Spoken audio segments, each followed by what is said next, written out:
Good afternoon, everyone. Today आज का topic है स्टैटिक पोटेंशियल. ओके.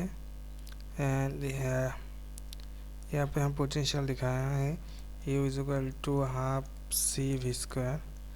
ये वाला है आपका potential due to the capacitor and capacitance का ए बाई डी. ये हम बाद में डिस्कस करेंगे. Now first potential due to point charges. देखो, work done to bring 1 coulomb from infinity to a distance R. इसके मतलब है अगर 1 कूलम चार्ज है, ओके, ये इन्फिनिटी में है. अगर यहाँ पे पॉइंट पी है, देन इस कूलम चार्ज को इस पॉइंट पी पे लेके आना होगा.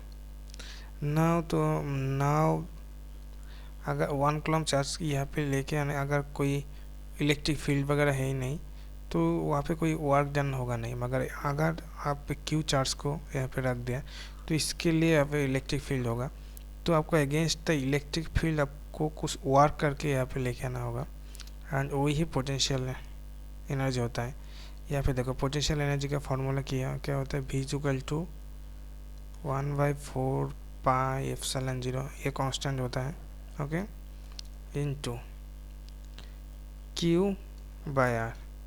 ये वाला सेक्शन नहीं होगा, Q by R. Okay.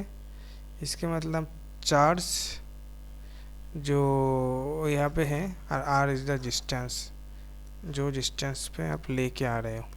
Okay.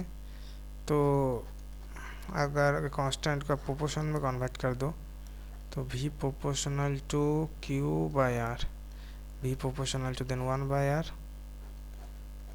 जबकि इलेक्ट्रिक फील्ड होता है 1/I², जो हम लोग प्रीवियसली देखा था ना. मोर इंटरेस्टिंग पार्ट आ गया, potential due to electric dipole. ये बहुत ही अच्छा टॉपिक है. सपोज हम प्रीवियसली देखा था, यहाँ पे माइनस क्यू है, 2 चार्ज है और इसका डिस्टेंस 2a है. ओके. तो हम लोग इसको डाइपोल बोलते हैं, 2 पोल, 1 पॉजिटिव पोल और नेगेटिव पोल.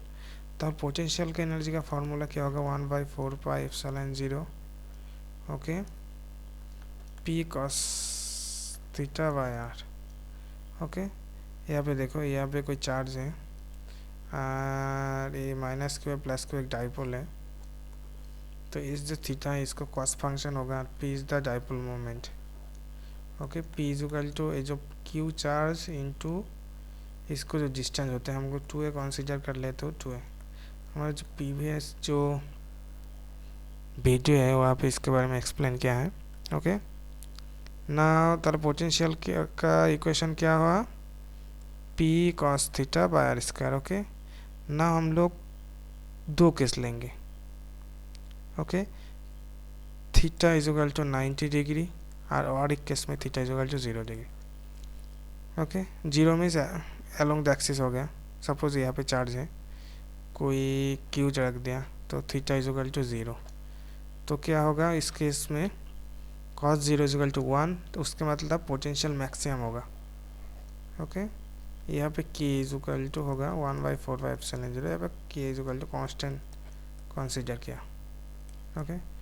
ना very interesting fact is theta is equal to 90 degree. Then क्या होगा, यहाँ पे अगर 90 हो गया, 90 डिग्री हो गया, cos 90 कितना होता है, 0. तो पोटेंशियल हो गया 0, मीन्स यहाँ पे नो फोर्स अप्लाइड. सो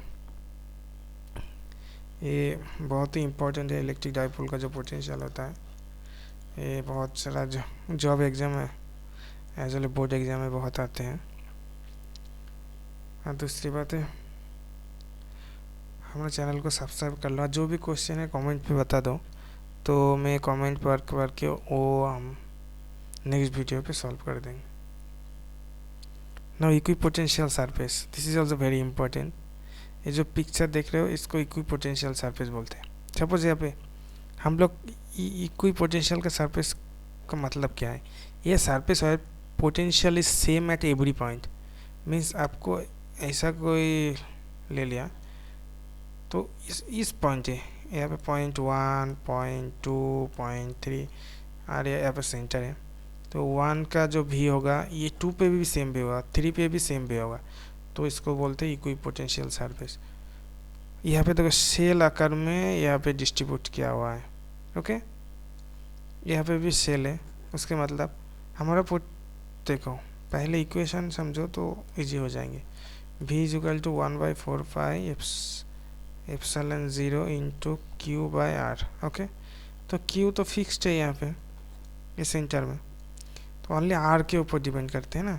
अगर यहाँ पे देखो इसका जो सर्कल लिया है ना, सर्कल हर पॉइंट पे r सेम है, मतलब ये वाला एक इक्विपोटेंशियल सरफेस हो गया, ये वाला भी इक्विपोटेंशियल सरफेस हो गया, ये वाला भी इक्विपोटेंशियल सरफेस हो गया, क्योंकि r सेम है। r को रेडियस कंसीडर करके जितना भी सर्कल होगा वो इक्विपोटेंशियल सरफेस हो जाएंगे। नाउ देखो नो वर्क डन मीन्स यहाँ पे कोई चार्ज है प्लस क्यू वाला, इसको यहाँ से यहाँ पे लेके आना है, तो देखो यहाँ पे भी पोटेंशियल भी है, यहाँ पे भी है, तो वर्क डन के मतलब क्या है, ये दो पॉइंट का पोटेंशियल डिफरेंस मतलब v माइनस v, ये 0 हो गया, so no work done.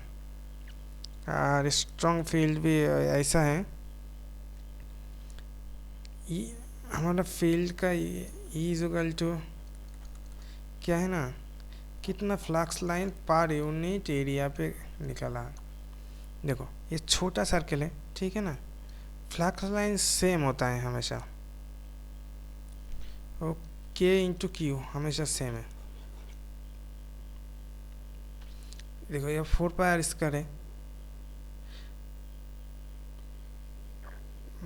Sorry ये 4/3 पाई आर क्यू है, ये पर यूनिट सरफेस में कितना होगा, अगर फ्लक्स सेम है तो यहाँ पे जो यहाँ पे धरो सपोज ये वाला लाइन ये वाला गया, ठीक है ना, तो हम लोग जब इतना एरिया में कंसीडर किया तो यहाँ पे 4 लाइन गया, सेम एरिया अगर यहाँ पे थोड़ा दूर जाएंगे कितना हुआ, 3 लाइन क्रॉस किया, थोड़ा और भी जाएंगे तो सेम एरिया में 2 लाइन क्रॉस किया, तो electric field is equal to field line per unit area. तो जितना क्लोज है ये 4 क्रॉस कराता है, 3 है 2, मतलब जितना बाहर जाओगे उतना नंबर ऑफ इलेक्ट्रिक लाइंस कम पास होगा, तो इलेक्ट्रिक फील्ड कम होता है। Now relation between field and potential. Okay, so is equal to क्या हुआ, माइनस dv/dr, ये है इसका फॉर्मूला। ओके, देखो electric field is negative gradient of electric potential, negative मतलब ये है dv/dr। देखो यहाँ पे जो v पोटेंशियल है, यहाँ पे v है, यहाँ पे r है, ये जो चेंज है, चेंज का जो स्लोप है dlv और dr, ये जो स्लोप का चेंज है वही है तुम्हारा इलेक्ट्रिक फील्ड। और यहाँ पे देखो इलेक्ट्रिक फील्ड लाइंस का जो electric field point in the direction of steepest decline is the potential, जो डिनोट करते dv/dr को। ओके, माइनस करने से v आ जाएंगे इलेक्ट्रिक फील्ड।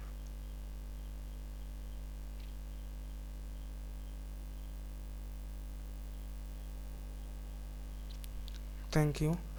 अगर कोई भी क्वेश्चन है तो कमेंट में आप बताएं, जो हम अगला स्लाइड में उस कमेंट पढ़ के हम क्वेश्चन को सॉल्व करेंगे। और प्लस सब्सक्राइब कीजिए, सब्सक्राइब माय चैनल। ओके, तो ये मोटिवेशन के लिए बहुत ज़रूरी है।